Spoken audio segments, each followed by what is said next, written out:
Hey y'all, welcome back. I am so thankful that you are all here to check out this new cross stitch I found, and I think you're really going to like it. It's super cute. So I found this kit on Walmart at Walmart. Literally it was 97 cents, y'all. Yes, 97 cents. You heard that right. That is a totally amazing deal. These cross stitches usually go for like $5 or $6. And I did stick in the ad I found on Walmart's website for this cute little cross stitch. It's called the Flower Owl. Well, anyway, I'm not sure if they still have this item in stock or not since I bought it a couple of months ago, but it is a total deal if you can find it. Especially for a complete cross stitch kit. It has the needle, thread, everything. It even has a little 3-inch by 3-inch frame to stick it in when you're done. And the work area on the cross stitch is a 5.24 by 6.5 centimeter, or just over 2 inches, not including the frame. And I'm just showing you everything that comes in the kit. Now, the only things that I did add to doing the work on this was a pair of scissors, a needle threader, and some colored pencils that I use to mark off the stitches on my pattern as I go, which I will show you here in a little bit. I'm also going today to show you how to use this needle threader. And this is the cross stitch instruction sheet. That's the pattern itself. And then that tells you all the colors, and it tells you which stitch to use for each color and how many strings of floss to use for it. This is, do not use bleach or certain things on it when you go to clean it. And this part of the instructions is how to follow the pattern. These represent the different stitches that we're going to use in this cross stitch. I think the only one that is really harder than any of the others is that button stitch. And I'll show you a few times how to do that throughout the video. Now, in this, where it says yard, it tells you how many threads of each color should be in your kit. If it's not in your kit, then contact the company and I'm sure they will get you the right ones as a replacement. So here's everything, and this is me showing you that we're going to use the needle threader, my scissors, which are desperately needing to be replaced very soon, and the thread. Y'all, I struggled to get this thread out from that knot, and y'all, the struggle was real. It's okay. I did get it though. And here's what the string looks like once the knot is all out of it. And first thing we're going to do is check to make sure that we have all the string that is needed for this pattern that is supposed to come with it. And y'all, I may not have mentioned this is a counted cross stitch, so it's going to be a little bit different than doing a stamped cross stitch. And I probably will pop in and out during this video just to explain something if I feel like you need to be explained. So here I am just counting out to make sure I have all the thread that is supposed to come in the kit, and everything was there. So I was very pleased. And y'all, this may not look like a lot of thread, but I had more than enough left over.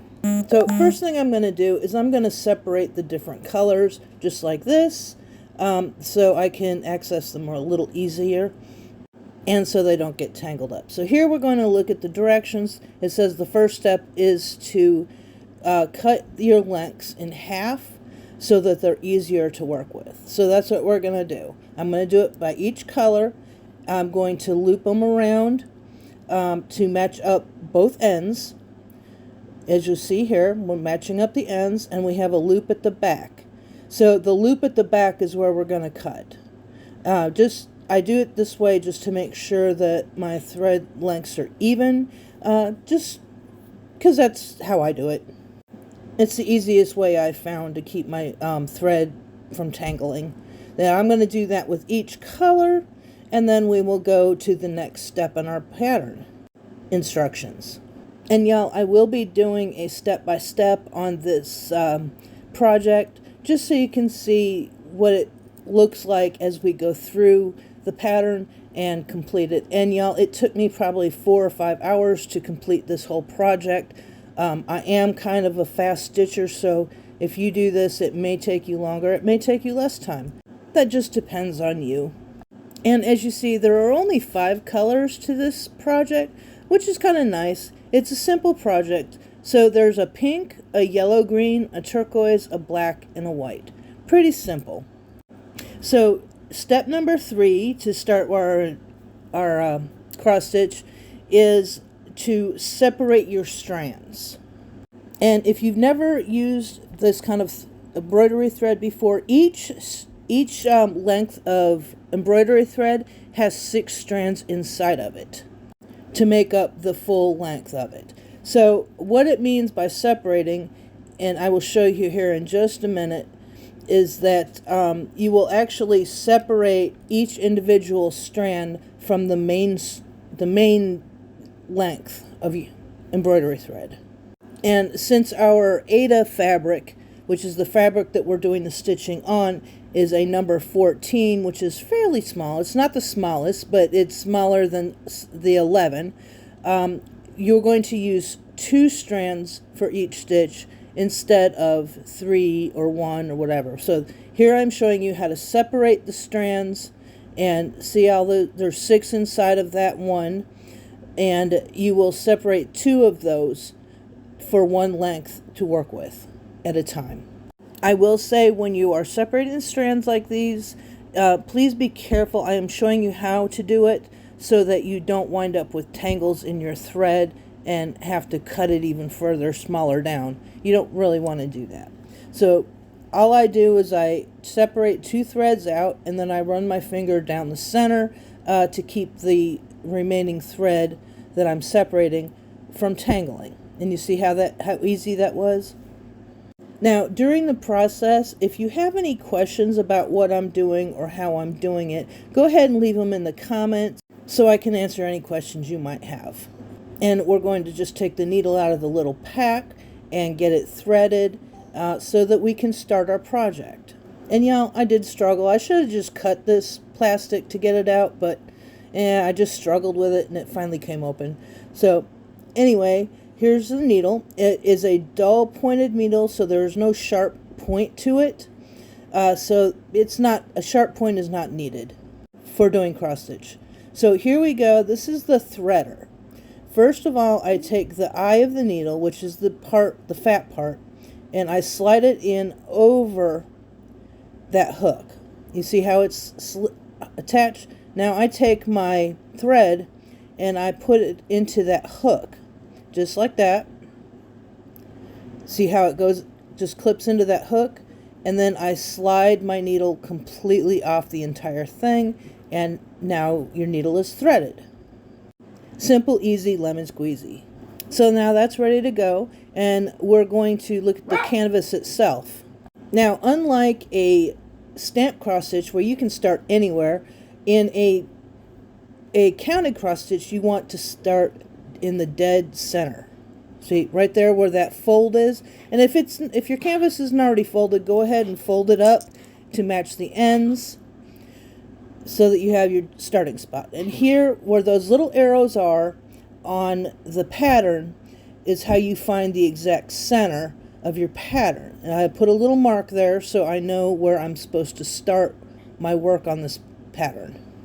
And according to the directions, each color on the pattern has a different, I don't know what you would call it. It's like one is a heart, one is a cross, one is an equal signs, a square, or a dot. And it'll tell you, those little symbols will tell you what colors to use and where to use them on the pattern. So here I am that is my dead center of my pattern.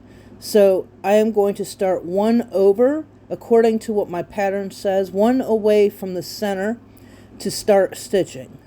And I do a diagonal stitch, which 1 stitch goes one way, like 1 stitch will go towards the left, and then the second stitch will go towards the right.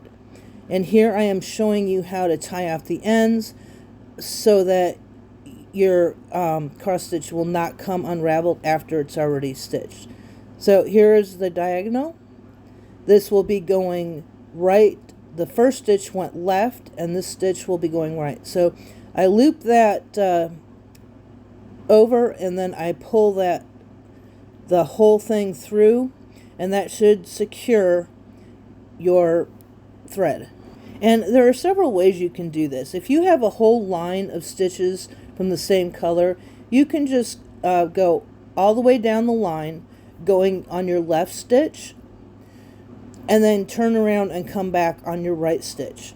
Or you can just do the whole stitch at one time and then move on to the next stitch. So for this row, I'm going to show you how to do an entire line and then go back over it to do the second stitch going the other way.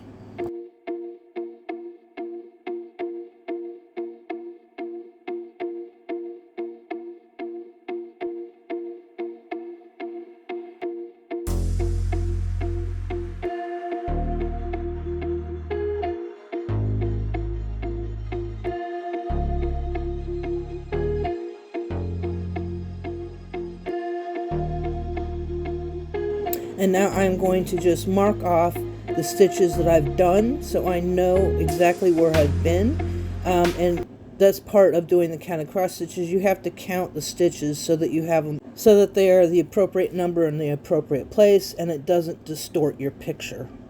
Now I'm going through on my canvas and I'm counting those stitches as well to make sure I have everything correct. And if you do wind up having too many stitches in a row, you can always go back and take them out. So here I have already done the entire row, and I am on the second row. So this is how you do the whole stitch at one time, compared to doing the stitch going one way on an entire row and then going back.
So if your thread does get a little bit tight, and like it's going to start tangling, all you have to do is you just drop your needle and let it hang and it'll untwist.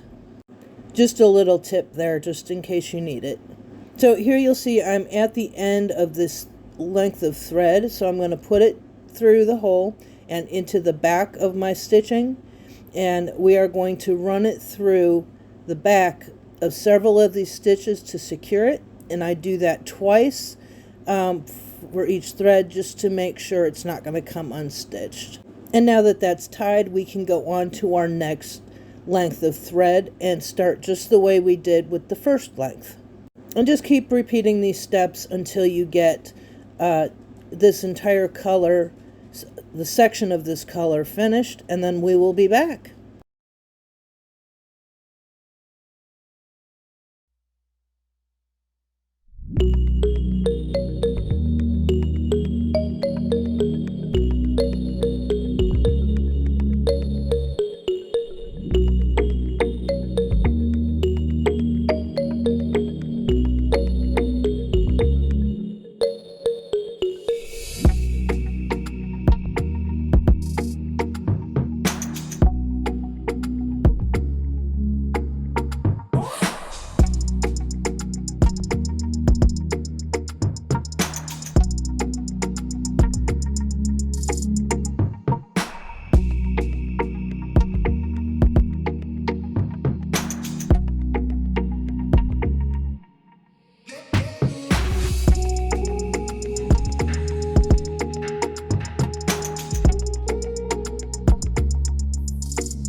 So now I've finished that whole section and I've got it marked off on my pattern. So we're going to move on to another section, but it's still going to be the same color. I'm going to do part of the eyes. So I counted how many up away from my pattern and where exactly that's supposed to be according to the paper pattern.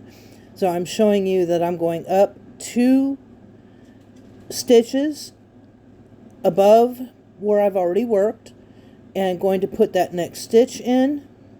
Same as we did before, securing it like we did before. But we're going to kind of skip around to make the design according to the pattern. Just make sure to watch the symbols on your paper pattern so that you know where these stitches are supposed to be, and make sure to mark them off because that's going to keep you from making a mistake.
So now we're mostly done with that color for the moment, and we're going to move on to the next color. And again, the guide tells me that this is also going to be a cross stitch and not one of the special stitches. And I'm going to go ahead and let you watch while I do this until we get to one of the special stitches so that I can show you how to do those. And if you have made it this far into the video, I so appreciate it. And if you would, leave me a little emoji of either an owl or a bird so I know you've been here. And maybe a thumbs up if you are enjoying this. And which really helps my channel out. And I really enjoy reading comments that you leave. Also, don't forget to leave me a thumbs up. And maybe if you haven't already subscribed, I hope you do.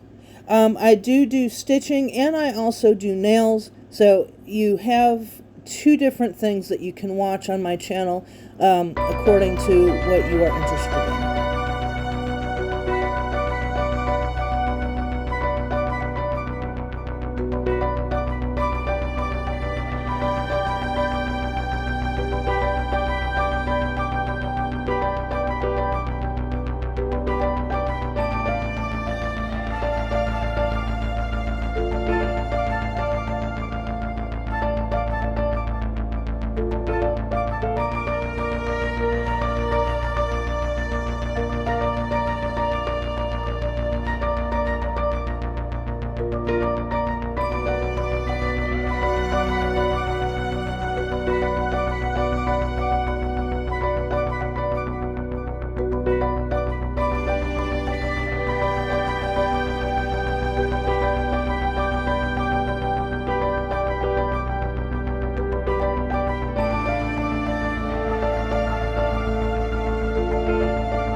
So here's probably the most complicated stitch in this pattern. We're going to do a French knot.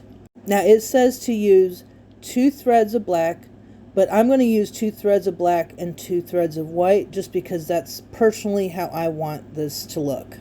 So first I go through the back, through the hole right in the middle, and then I just hold it with the back of the thread with my finger because you're going to secure it later. And then I go and I take that thread and I loop it around my needle twice, as you will see right here. I'm struggling with it just a little bit. So here we loop it twice around my needle, and then I just hold that thread so it stays kind of tight, but not too tight. And I run it back through the exact same hole that I came to the front with, as you see. And make sure that you keep that taut so that you don't wind up with a big mess. So here I keep it taut, and then I pull it all the way back through. And you see it can be a little bit of a challenge sometimes, depending on how tightly you've stitched. But there is your French knot. And keep in mind that the French knot will not be flush up against the fabric. It will be somewhat raised. And here I go back through the middle of that French knot, and I go to the other side of the French knot to secure it all the way down, if that made any sense at all. And to secure these French knots, you'll just, when you have all your thread on the back, you just tie a knot in the thread so that it doesn't come out. And I will let you watch until we have the next special stitch, which I believe will be a back stitch.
So now, for the most part, the pattern is finished, and we are going to go ahead and do our back stitch, which is going to be the border of our pattern.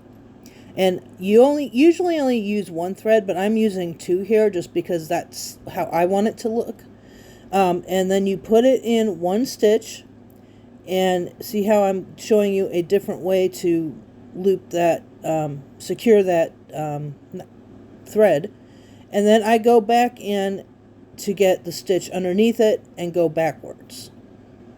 And it should look pretty much the same on the front as in the back. It may not, just depending on how you do it, but doing it this way you will have that border on both the front and the back. And this is probably the easiest stitch in the entire pattern to do.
So now the entire thing is done, and we're going to put it in the frame. So it looks harder than it is. So what I do is I just use tape, and I flip over my canvas, and I match up exactly where I want it to be. Flip it over to check that it's centered, and then I put it back down, and then when I do, I flip it back over, making sure not to move that piece of cardboard. And I put the tape on, and I flip the edge over the tape.